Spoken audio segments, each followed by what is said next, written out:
காலா, உன்னை நான் சிறு புல்லென மதிக்கிறேன். எந்தன் கால் அருகே வாடா, சற்றே உன்னை மிதிக்கிறேன். அன்புக்குரியவர்களே, வணக்கம். இந்த பாரதியார் பாடலுக்கு ஏற்ப புர்கினா ஃபாசோ நாட்டின் ஜனாதிபதியான மாண்புமிகு இப்ராஹிம் ட்ரவோரே அவர்கள் 19 முறை கொலை முயற்சி நடந்தும் அதிலிருந்து தப்பித்து தனது சுயநலமில்லாத மக்கள் பணியை தொடர்ந்து ஆற்றிக் கொண்டிருக்கின்றார்.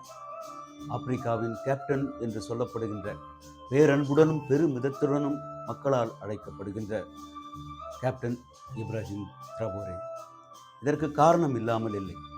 உலகிலேயே மிகவும் இளைய ஜனாதிபதி. அது மட்டுமில்லை, அதிக அளவில் கொலை முயற்சிக்கும் உள்ளானவர். அவரை கொல்வதற்காக அவருடைய தனி மெய்க்காவலர்களுக்கு ஏராளமான பணமும் பரிசுகளும் கையூட்டாக அளிக்கப்பட்டன. அவர்கள் அதை ஏற்க மறுத்துவிட்டனர். அவர் பயணம் செய்கின்ற பொழுது அவரை கொல்ல முயற்சிகள் நடந்தது. அவருடைய வீட்டை உடைத்து கொண்டு உள்ளே புகுந்து அவரை கொல்ல முயற்சி எடுக்கப்பட்டது. அவருடைய உணவிலே விஷம் வைத்து கொல்ல முயற்சி எடுக்கப்பட்டது. எல்லா முயற்சிகளும் முறியடிக்கப்பட்டன. எப்படி?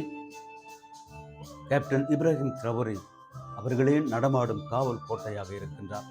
வீரர்கள் அவரை எப்பொழுதும் சூழ்ந்திருக்கின்றார்கள். எல்லார் கைகளிலும் நவீன பாதுகாப்பு ஆயுதங்கள். எந்த துன்பமும் அவரை அணுக முடியவில்லை. நம்பிக்கை துரோகம் எப்பொழுதும் யாருக்கும் வரலாம். ஆனால் அவரை சூழ்ந்திருக்கும் போர் வீரர்கள் எல்லாம் அவருடைய நம்பிக்கைக்குரியவர்கள். அவருக்காக உயிரை விடுவார்கள். தலைவரை கைவிட மாட்டார்கள்.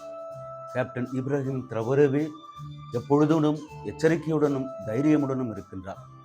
எப்போதும் அவருடைய இடுப்பிலே ஒரு கை துப்பாக்கி, மிகவும் தயாராக. ரஷ்ய அதிபர் விளாடிமிர் புட்டின் அவர்களை தவிர வேறு யாருடனும் அவர் நேரடியாக கை குலுக்குவதில்லை.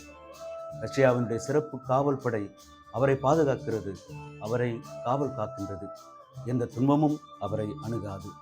அவர் ஒரு நாட்டின் தலைவர் மட்டுமல்ல, தினந்தோறும் நெருப்பாற்றில் நீந்தி குளிக்கின்ற தீப்பறவை.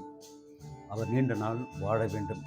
கடவுளே, சுயநலமில்லாமல் தன் மக்களுக்காக பணியாற்றுகின்ற வாழ்கின்ற இந்த நல்லவரை காப்பாற்று. நன்றி.